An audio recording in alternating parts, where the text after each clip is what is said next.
¿Te has sentido alguna vez en la vida deprimido o deprimida? ¿Qué es la depresión? Hoy veremos 3 estados mentales que con frecuencia se confunden con la depresión. Toma tu Biblia y en un momento más regresaremos para abordar este importante tema con un invitado especial. Escrito está: declara el mensaje final de Dios para nuestro tiempo,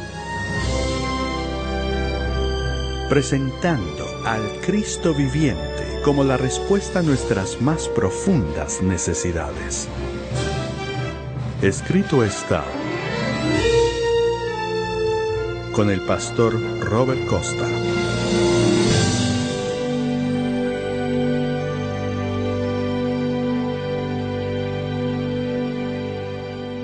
Hoy hablaremos de la depresión, un flagelo que está afectando la vida de millones de personas en el mundo, tal vez afectando tu vida.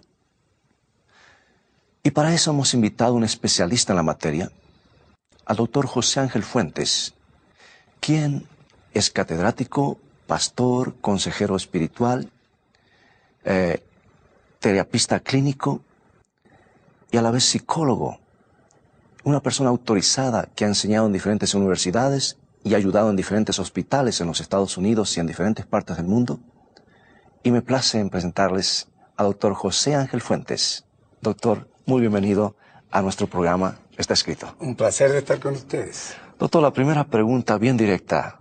¿Qué es la depresión?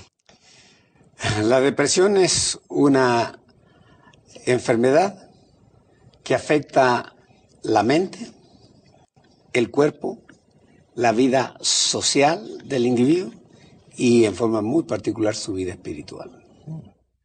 Doctor, díganos, ¿por qué pareciera que la depresión va en aumento a medida que pasan los años? Y cuando miramos para atrás vemos que antes parece que había menos gente deprimida. Sí encontramos ejemplos bíblicos de algunos héroes bíblicos que se deprimieron y demás, pero ahora pareciera ser un mal general, pareciera ser una pandemia. ¿Por qué esto? Bueno, su percepción es muy correcta. Primero también hay que tomar en cuenta que ahora se dicen más las cosas y somos mayor cantidad de gente, así que es más posible que se vean más casos. Pero sin lugar a duda está aumentando la depresión. Y la depresión está aumentando mayormente porque la gente está viviendo más allá de sus recursos físicos, emocionales, socioculturales y espirituales. Y llega un momento en que las pruebas, la fuerza, el problema son tan grandes que terminan desbordando su capacidad emocional y se cae la persona. ¿Y quiénes en este caso serían los más vulnerables? ¿O todos estamos en igual condiciones de deprimirnos? ¿Hay algún grupo específico que son más vulnerables a esto? Sí, los hay. Todos estamos expuestos a esa posibilidad por la velocidad con que vivimos hoy día y el tremendo impacto que el secularismo ha realizado en la esperanza que el hombre fijaba en las cosas espirituales, ¿eh? Pero los niños y los viejos son generalmente los que más son afectados. Los jóvenes pasan a veces por un periodo en que pueden serlo también y los adultos debido a los problemas. Pero los que son más indefensos y a veces no les notamos que están deprimidos son los niños y los ancianos. Sí, hay muchos factores que contribuyen para la depresión. Sin embargo, es cierto que la mayor parte de los suicidios ocurren entre aquellos que están bajo o están deprimidos realmente. Se creía eso en un tiempo, pero hoy día sabemos que el suicidio lo puede realizar una persona normal cuando las emociones horizontales lo llevaron a los extremos, al individuo y ya perdió el control del impulso. Se sabe que estadísticamente podemos probar que el 15% de las personas que entran a los hospitales mentales termina suicidándose.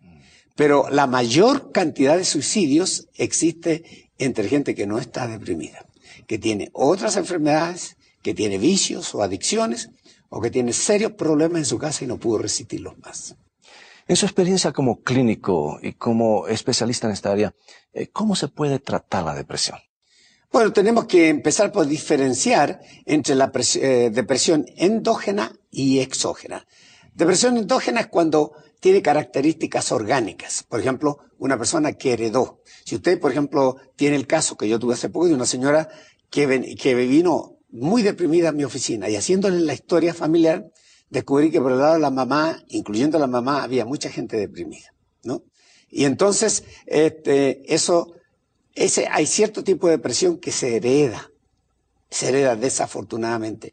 Y cuando se hereda, por ejemplo, la depresión que está asociada con la reacción maníaco-depresiva, cuando viene por el lado de la mamá, 1 de cada 3 hijos lo va a tener. Cuando viene por el lado del papá, 1 de cada 5 hijos lo va a tener. Entonces, lo que quiero decir con eso es que cuando es endógena, tiene usted una deficiencia química o algún problema de carácter orgánico, usted puede tener depresión. Y entonces, si es exógena, es porque el medio ambiente le afecta, o usted no es capaz de vivir bajo las presiones de ese medio ambiente, o se siente vacío, no recibió la ternura, el cariño, no tiene el sentido de pertenencia, de ser parte el sentido de ser amado, o cosas. Cuando se empiezan a perder esas cualidades, el individuo empieza a ver la parte amarga de la vida. Doctor, yo he visto en mi experiencia pastoral en las iglesias algunos de los miembros de las diferentes comunidades religiosas que a veces parecen estar en un ciclo de depresión, salen y luego vuelven, caen en la depresión otra vez. ¿Juega algún papel importante la Biblia, la iglesia, Dios en la vida del individuo en estos casos de depresión? Sí, ¿cómo no? Pero hay que hacer una aseveración, una observación a eso, ¿no?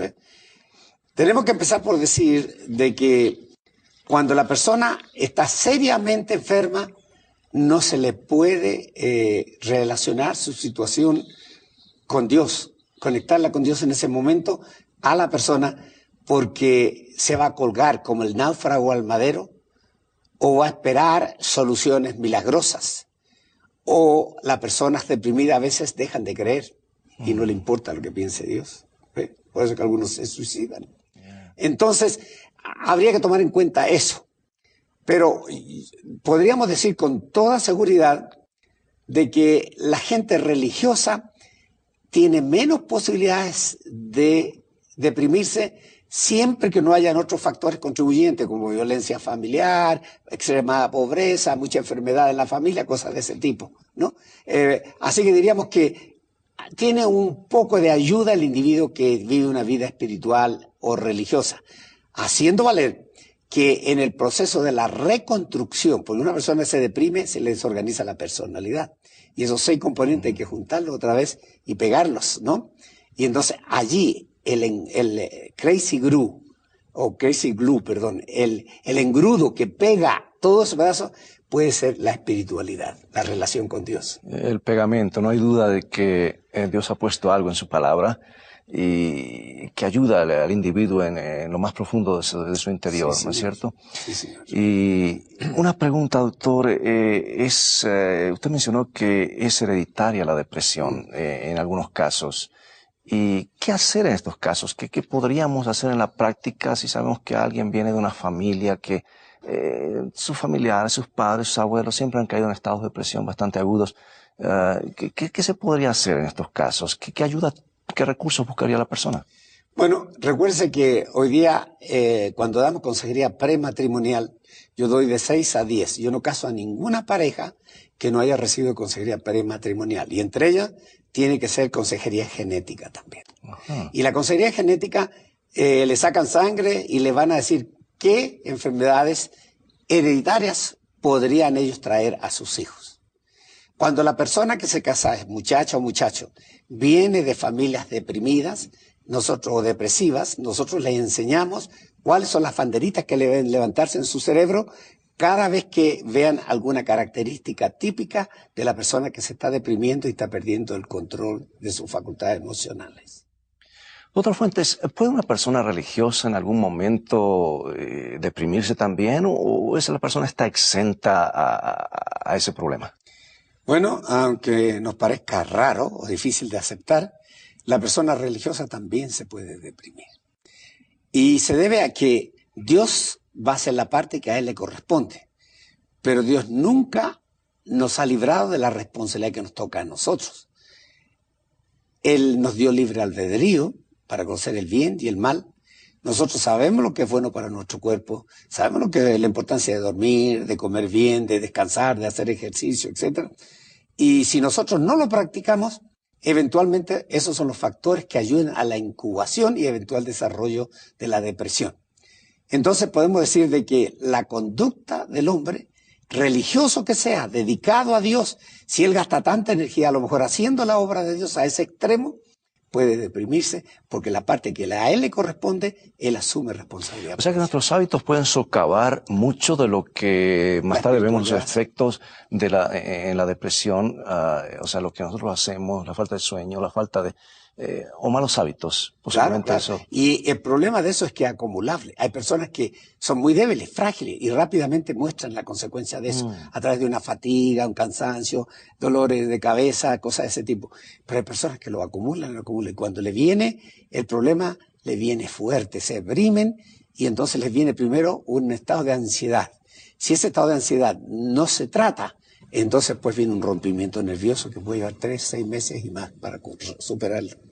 Doctor, en su experiencia como clínico, al ver a tantos pacientes en diferentes partes del mundo y como catedrático, voy al punto de la iglesia. ¿Tiene la iglesia, puede contribuir a la patología de la depresión? ¡Wow! Muy interesante. La respuesta es sí. La respuesta es sí, doloroso como parezca. Sé que mucha gente extremadamente dogmática se va a revelar a lo que estoy diciendo, pero no se olvide que yo soy ministro y sigo siendo ministro.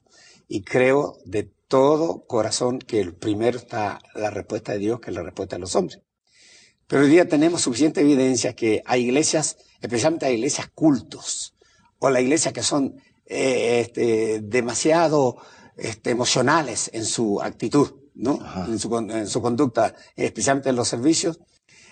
Por ejemplo, explotan mucho el fin de los tiempos, el periodo escatológico de la tierra. Y cuando venga la repersecución, y el diablo, y Dios, y la pelea, y que te va a morir, cómo te va a perseguir, el hambre, todas esas cosas. Y entonces,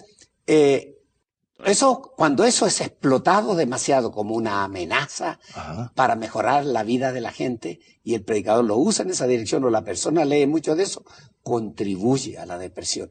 Y un caso interesante, cuando nosotros los clínicos recibimos gente y hacemos la entrevista inicial, nos fijamos qué religión o qué base religiosa tiene, si tiene alguna. Y entonces le preguntamos, cuando la vemos por características de depresión, le preguntamos enseguida, ¿qué usted piensa del periodo escatológico? ¿Qué usted piensa del fin del mundo? ¿Qué ha aprendido? Porque allí a veces encontramos el comienzo o uno de los contribuidores o contribuyentes mayores al desarrollo de la depresión. Es interesante porque esto se da mucho en las sectas o grupos que están allí viviendo en los extremos, digamos. Y por otro lado, Jesús dice que mis ovejas oyen mi voz. Dios tiene su rebaño, sus hijos que escuchan su voz y el Señor les trae paz, los lleva por buenos pastos. Eso es como una terapia que el Señor nos está diciendo, sígueme. Miren los salmos, Salmo 27, 91, 23. Son salmos que son verdaderas terapias que ayudan tremendamente al individuo a dejar de depender de sí mismo y empezar a depender de Dios. Y la expresión física es sencilla. Cuando un niño se cae, se pela la rodilla, corre y busca a papá o mamá. Tan pronto papá o mamá lo abrazaron, lo besaron, no, está todo bien, o le dan un besito allí, o le ponen la mano, ya, ahorita sana. El niño se le va la mitad de los dolores, el sufrimiento, la desesperación, se le va ya todo eso.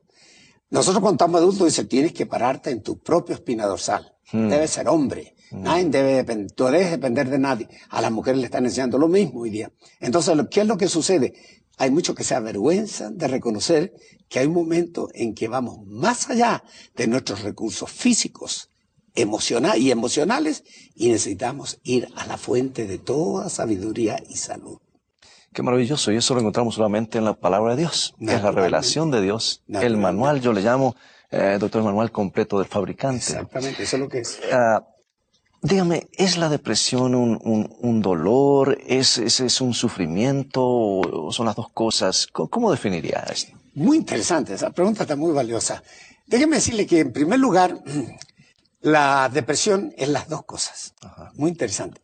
Dolor es lo que sentimos cuando algo nos toca físicamente y sentimos el malestar, ese dolor o una herida o un golpe o lo que sea. Pero sufrimiento es cuando nosotros recibimos una mala noticia o sufrimos de alguna preocupación, nos sentimos mal por alguna causa psicológica o emocional. Entonces, dolor es la reacción orgánica a lo extraño que está sucediendo. Mientras que sufrimiento es la reacción del cerebro a una realidad que no puede manejar o organizar bien todavía. Entonces, los dos están presentes en la depresión. La persona pierde la energía, no tiene ganas de hacer nada, se da cuenta hasta cuando le crecen las uñas y está quietita, así no se mueve, y gasta mucho tiempo sintiendo lástima por ella misma. Y ahí es donde transfiere el puente a los sufrimientos.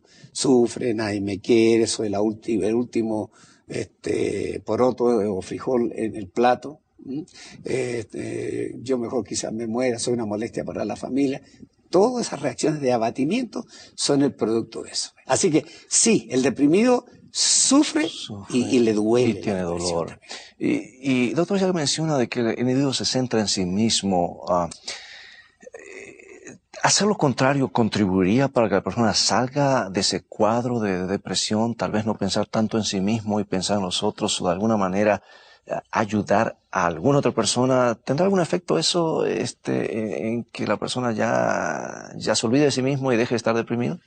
Bueno, sí, pero por eso que tiene que ser la terapia, porque él no tiene, o ella, no tiene la energía ni las herramientas para hacerlo. Correcto. La pueden entretener, no, es tristeza tuya, porque hay que gente confunde tristeza y sentido de aflicción o dolor de aflicción por la muerte de un familiar como depresión. Pero esas no son depresión, esos son periodos pasajeros nomás, que con animarla a la gente o sacándolo a pasear se les va. Pero la depresión no. La depresión lo distraen por un ratito, pero después está peor, porque gastó energías que no tiene. Yeah. Así que ese es un punto muy importante que la gente tiene que entender. Por eso el tratamiento de la depresión es con medicina, si acaso tiene algún problema endógeno, y terapia conversada, si acaso la persona tiene un problema ambiental. Y a veces hay que darle las dos cosas porque lo requiere el tratamiento. Qué interesante saber eso, porque a veces como ministros confrontamos la realidad de que viene alguien o nos trae un familiar, un amigo, un hijo, un familiar, y dice, ore porque él está deprimido. Y claro, nosotros oramos, por supuesto, queremos que la persona se recupere, pero también hay que tener en cuenta de que hay áreas físicas que deben ser atendidas.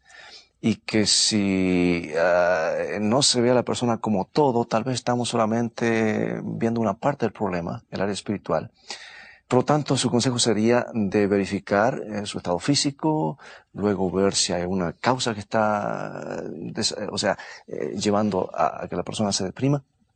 Pero me imagino que habrá medicinas de alguna manera que corrigen algunos de estos males. Claro, cómo no. Ahora hay unos antidepresivos atípicos que no crean hábito, dependencia o tolerancia, casi nada o nada. Y por lo tanto son muy efectivos en el tratamiento de la depresión.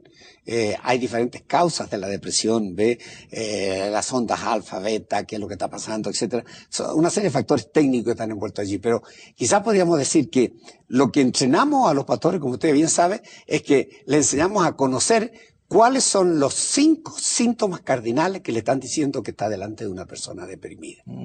Que ya está más allá, como el alcohólico, que ya está enfermo. Ya no es pecado, ya no es vicio, ya es una enfermedad. Está más allá de la ayuda familiar. Necesita la ayuda de un profesional. De un profesional. O sea que habría que referir a la persona. Claro, esa es la importancia. Por eso el entrenamiento de hoy día a los pastores en su currículum de estudio es mayormente orientado a referir, derivar al profesional especializado, porque hoy día si el pastor se mete a hacer eso se busca problemas porque al púlpito lo están llevando a la corte. Están haciendo juicio. Hace poco tuvimos un caso muy interesante en una universidad muy conocida, cerquita de nosotros allá, en que el pastor se puso a atender a un muchachito oriental que llevaba pocos meses aquí, estaba deprimido, le costaba. Y entonces él le daba como un cheerleader, como un animador, le daba, sentía bien, mira, pégate a Dios, ora, todo muy bonito lo que él podía decirle, pero no le tocaba la depresión. Le estaba dando herramientas para sobreponerse, pero el muchacho ya estaba deprimido. Y entonces un día el muchacho lo llamó porque él le dijo, llámame cuando te sientas mal. Y él le hacía eso todo el tiempo y creía que le estaba ayudando al muchacho, pero le estaba haciendo daño, le estaba demorando el momento en que el muchacho se hundiera más en la depresión. O sea, él estaba siendo iatrogénico. La medicina era más mala que la enfermedad. Qué tremendo. Entonces cuando el muchacho una noche lo llamó, él estaba en una junta y dice, cuando termine la junta, espérame en la puerta de la iglesia. Cuando él llegó a la hora y media a la puerta de la iglesia, el muchacho no había aguantado más y había puesto una manguera desde el exhauster del auto, ¿no? Hasta ahí adentro. Era un Volkswagen y lo cerró y se murió allí. Terrible. Y a la iglesia le llevaron a la corte por $2,5 millones y lo está perdiendo la iglesia. Es realmente un drama, no hay duda. Hay que saber reconocer los síntomas, Claro. referir a un profesional. No hacer nada que no conozcamos, porque Correcto. podemos estar haciendo con la mejor de las voluntades un trabajo iatrogénico. Definitivamente, el ministro cumple su función, pero más allá debe referir a aquel que realmente está preparado para eso. Doctor, el tiempo se nos está acabando rápidamente y ya se nos ha ido. Es un privilegio siempre tenerlo. Ya lo consideramos parte de la familia de esta escritora. Gracias. Me siento Sus parte de la consejos, la forma como explica, son tan claras, realmente agradecemos. Y yo quiero decir al televidente que está allí en su hogar, hay esperanza. Ve a un profesional, consulta a Dios, ve a tu líder espiritual y recuerda que Dios es capaz de cambiar a unos casos más difíciles. Lo ha hecho, lo sigue haciendo, lo hará. Y pronto Jesús vendrá para llevar con Él a todos aquellos que confían en Él, que han aprendido a depender de Él. Y finalmente llegará ese día cuando nuestra salud física, espiritual, habrá sanado para siempre, porque Jesús hizo la provisión de eso en la cruz del Calvario. Sí, Señor. Hay esperanza para ti, hay esperanza para mí. Señor, a veces me siento sola y tristeza invade mi alma. Entonces siento tu dulce presencia y sé que aún tú me amas. Dime, oh Dios, lo que debo hacer, pues quiero siempre glorificarte, oh Dios. Guíame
qué no oramos? Doctor Fuentes quisiera guiarnos en una corta oración para nuestros televidentes. ¿Cómo no?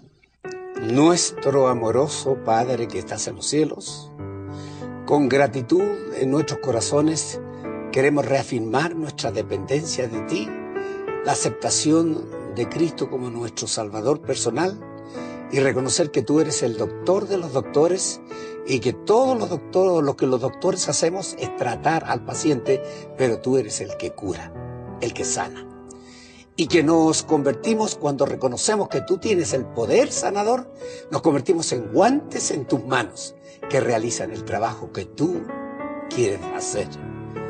Gracias por esta esperanza, gracias por esa herramienta gloriosa y acepta nuestra gratitud por anticipado, por el sanamiento que des a todos los televidentes que en este momento están en grandes necesidades, que están deprimidos a lo mejor y que están buscando qué hacer. Esperamos que hayan escuchado la respuesta. Amén. Te lo pedimos y agradecemos en el nombre de Jesús. En Jesús. Amén.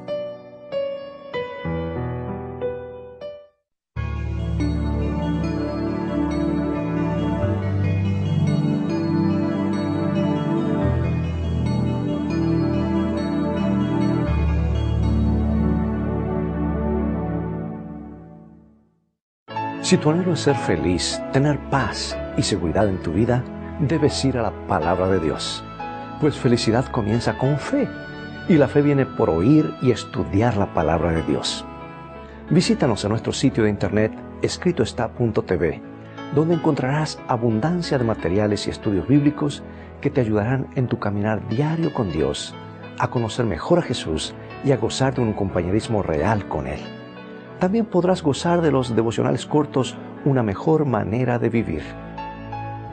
Son como perlas de esperanza y ánimo para comenzar cada día tomado de la mano de Dios. Visítanos ahora mismo en escritoestá.tv. Dios te bendiga y recuerda, tú vales mucho para Jesús. Él te ama más de lo que puedes imaginar. Bien, es todo el tiempo que tenemos por hoy. Ha llegado el momento de despedirnos. Tú puedes visitar nuestro sitio de internet escritoestá.tv, donde podrás ver nuevamente este programa o ver los programas anteriores y poder compartir estos programas con tus amigos, tus amistades, tus familiares, para ellos también puedan recibir un rayito de luz de esperanza de la palabra de Dios y de los consejos profesionales que da el Dr. Fuentes. Dios te bendiga y te guarde y recuerda, escrito está, no solo de pan vivirá el hombre, sino de toda palabra que sale de la boca de Dios.